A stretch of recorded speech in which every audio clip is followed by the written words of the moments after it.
ready for a capsule.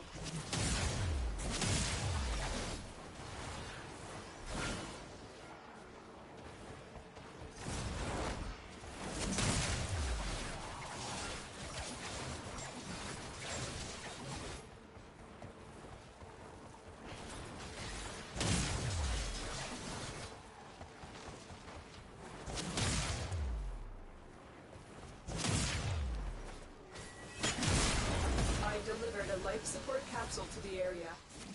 Activating it will buy you more time.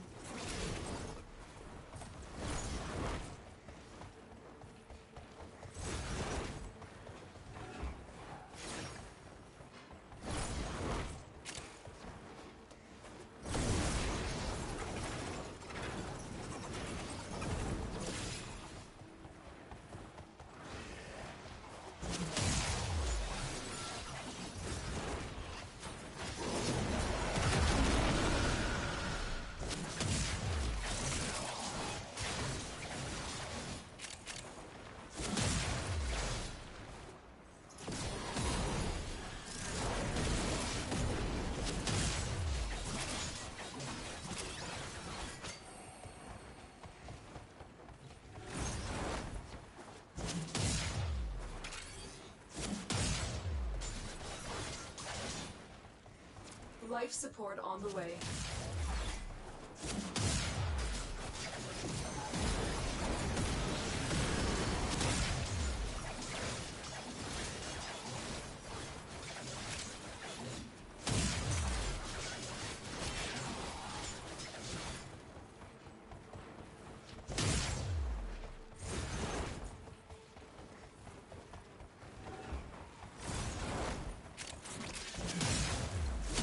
Delivered another life support capsule.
For one, they know this man.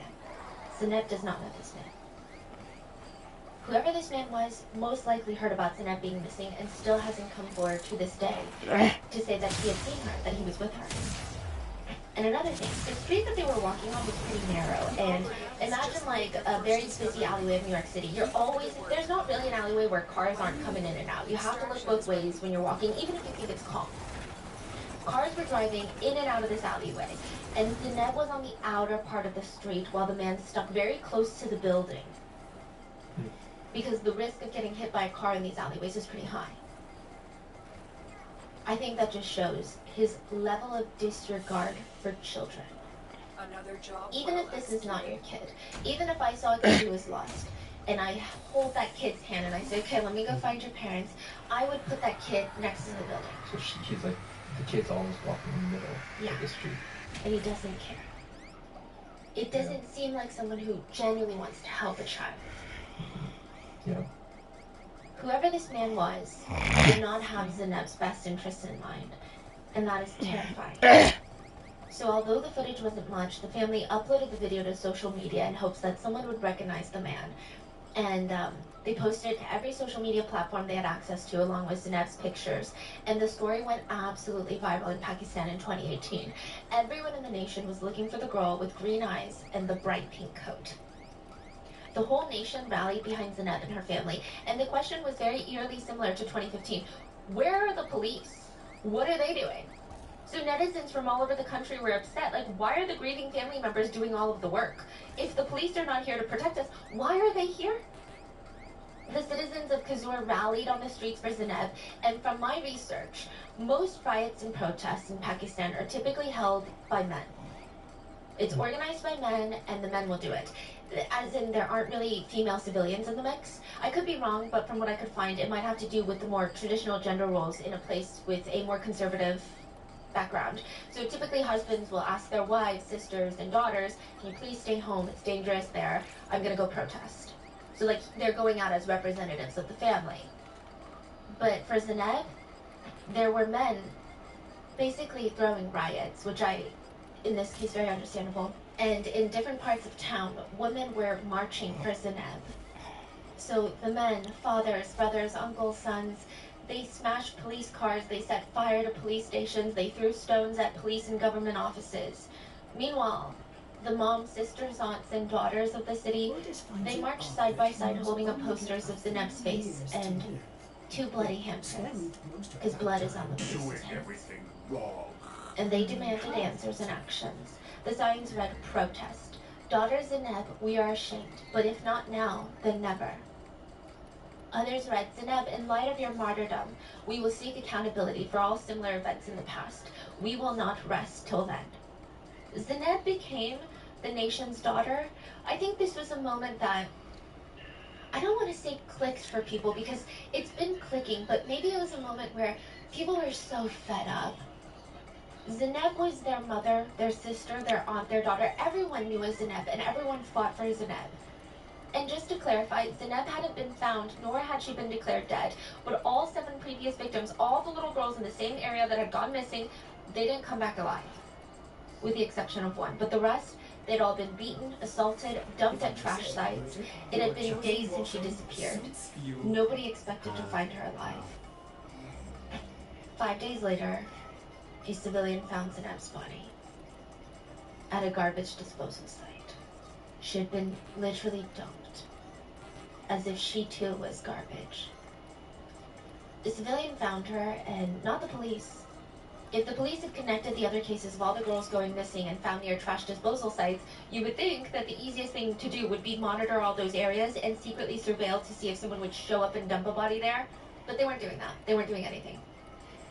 One of the first citizens on the scene took a picture of Zainab's body at the site, and they posted it on Twitter. I don't know why they would do that. I imagine it was to shame the police, to rile up the public. I think that in their heads they did it with the best of intentions. But it's a really horrific picture. She was just 7, and obviously I'm not including the picture here, but suffice to say it's bad. And if you do your own research on this case, the photo is not hard to find, so just beware.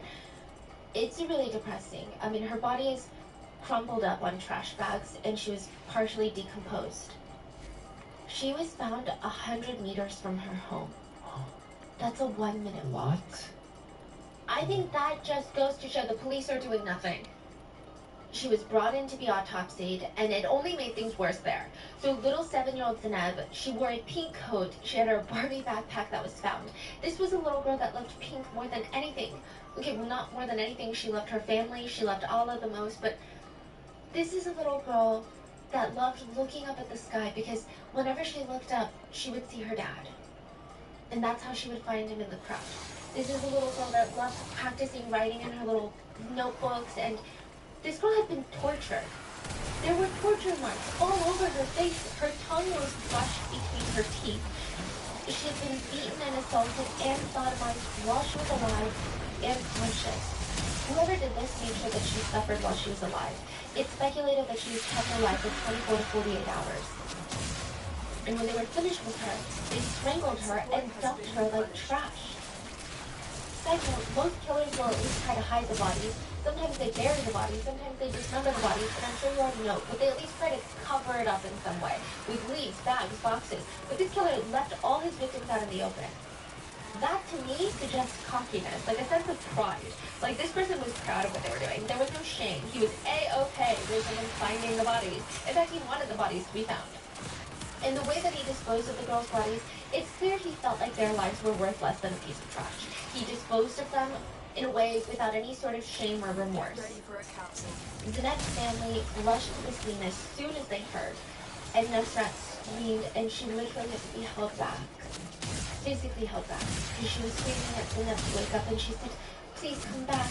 Your mom is calling, please." Zanette's funeral was held this next day, and a huge crowd of mourners carried her body into the mosque. She would eventually be laid to rest next to her grandmother. Meanwhile, massive protests happened all over the nation. Protesters clashed with the police. Protesters tried to force their way into a police station, and the police met them with tear gas and batons.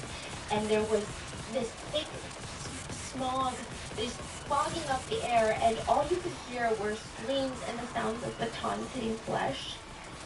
Paramilitary groups were called in to restore order, and, should the protesters have forced their way into a police station? No. Nobody's saying that. But the protesters, they were not armed. The police were. And so at first, they fired into the air, which from what I can tell is a scare tactic that most departments will use. But somewhere, somehow, someone started firing into the crowd. 2 protesters were killed and several more were injured. Only a handful of police officers were arrested, and even then their sentences were not made public. So as far as we know, it could have been a slap on the wrist and 2 days in prison. World-renowned Pakistani women's education activist and the youngest ever winner of the Nobel Peace Prize, Malala, tweeted about this case. And she used the hashtag Justice for Zanette. And this rose to one of the top trending hashtags. And this case was now getting international attention. Another Pakistani news anchor went on air. And people are shocked because she's usually very professional. And you turn on your TVs and you watch her deliver the news in a very objective manner, but she had her 1-year-old daughter sitting on her lap. And she said, "Today, I am not your news anchor. Today, I am here as a mother. It is true that they say that the smallest coffins are the heaviest, and all of Pakistan is burdened by the weight of Zainab's coffin. Today, a tiny corpse is laying on the streets of Kazur, and all of Pakistan is crushed by its weight. This day marks the funeral of humanity." Pretty much the whole world was outraged. Everyone wondered out loud, would the families of the missing girls, would they have gotten justice if they had been rich residents? And I feel like this is a discussion every country has. Zaneb's family felt like, yeah, it would have been different. Zaneb's dad wrote, "Zaneb is watching you. Zaneb is watching our party. Zaneb is watching our government. Zaneb is watching everyone." Shop December 26th through January 5th for a chance to win your furniture purchase for free. Plus, save up to 25% on your entire purchase. Or pay no interest for 6 years. Don't miss. If you or a loved one were at Northwell Youth Center or Stars Rehabilitation between August 2022 and April 2024, the police didn't have a single clue or piece of evidence. If she had been the daughter of a prime minister or the minister himself, they would have made incredible efforts. So the police, they try something new in hopes of placating the outraged public. They open an investigation. They fire the chief of police, trying to blame everything on him. Like, oh, that was a bad guy, we're good now. They put up a $90,000 reward for anyone who had information on the killer. But the public still did not rightfully trust them. So it was clear that they were just scrambling to rectify their negligence. The authorities, they fly in professional investigators now, and they get straight to work. What do? They do everything Zaneb's family was already doing. They canvass the area, asking questions. They go through all the files of all the missing girls that turned up dead. So at this point, the public, who doesn't even have access to this type of information, they were, from the get-go, they're like, these string of disappearances and murders, they're connected. They're freaking connected.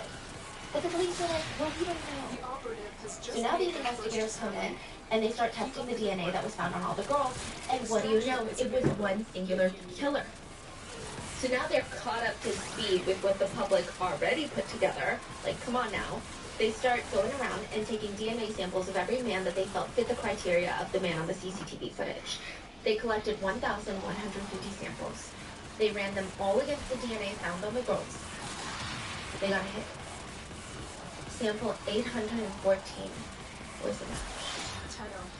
Herman Ali, the man who watched the elementary school from his room. He was arrested 19 days after Zenev's disappearance. He had shaved off his beard in an attempt to disguise himself, but the DNA did not lie. It was a match to Zenev's body, but all the other That's girls. so freaking crazy. They could have done that. After one The first case, yeah. yes. Yeah, because it's still a murder. It seems like if they can find him in 19 days, they could have found him 4 years ago. Yeah. But they didn't want to do it because I feel like anywhere in the world, most of these departments don't want to do much until there's so much pressure. Now, there's not much information on 23-year-old Ali other than what I've already told you. We do know that he was a part-time construction worker, and overall, nobody in his life actually suspected him. Most people saw him as a very religious guy that was always praying. His neighbors saw him the same way, except a few moms. You know, a few moms had their doubts about him because, like, why are you watching the elementary school? It's very unsettling. That's weird. He seemed a little too interested in little girls, but maybe he was bored, maybe he didn't have friends. Like, that's what people said. In fact, even his aunt lived right next door. She actually got complaints from teachers that Ali was staring at kids. Like, the teachers would look up during recess and be like, why is that man there again? They complained twice. But the aunt, she said she didn't find his actions alarming. She considered it Eve teasing. Okay, so this is a huge red flag, and his own aunt thought that him watching elementary school girls was Eve teasing. And hopefully you have no idea what that means. I didn't have any idea what that means, but I had to take a break from all this research and Google some eye bleach because it was just so bad. It's a term that is commonly used in other parts of the world, and it's a coy term, a slang word for what is basically sexual harassment. Wait, what does that mean? So if you're in a different part of the world where people believe in Eve teasing and you say, hey, I was just walking past and that guy smacks my butt, they would say, oh, he's just Eve teasing. The aunt thinks he's staring at little girls is Eve teasing? Yeah. And that's fine. Eve teasing is the same energy as, you know how boys are. It's just in their nature. But they're not actually bad people. They're not actually dangerous. Wow. You know how they are. When they can't call you, oh, it's just Eve teasing. Because my mic in the background. Yeah. Which is crazy. Everyone was like, right? What? Well, it's not my fault. They make a noise. That's why he thinks this is okay. Like, the whole family thinks that's okay. That's crazy. It's giving the energy of like, geez, just take the compliment. Don't be so sensitive. It's just Eve teasing. Yeah, I mean, I do think, don't take this as me bashing the aunt. I think it's really sad for the aunt. It feels so ingrained in their family that his own aunt brushed it off as Eve teasing. Can you imagine?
We're saving lives here.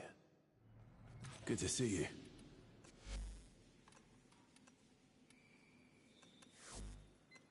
Talk soon.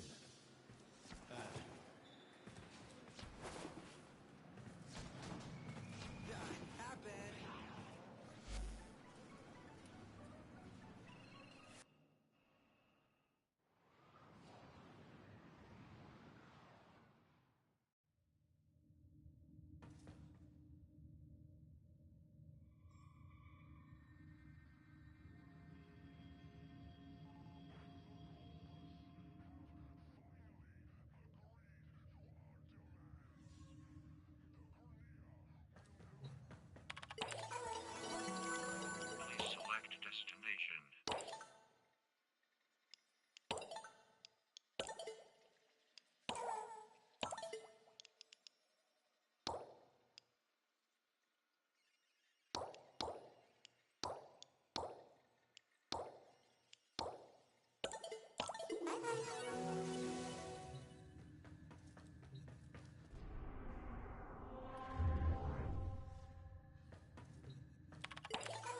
Please select destination.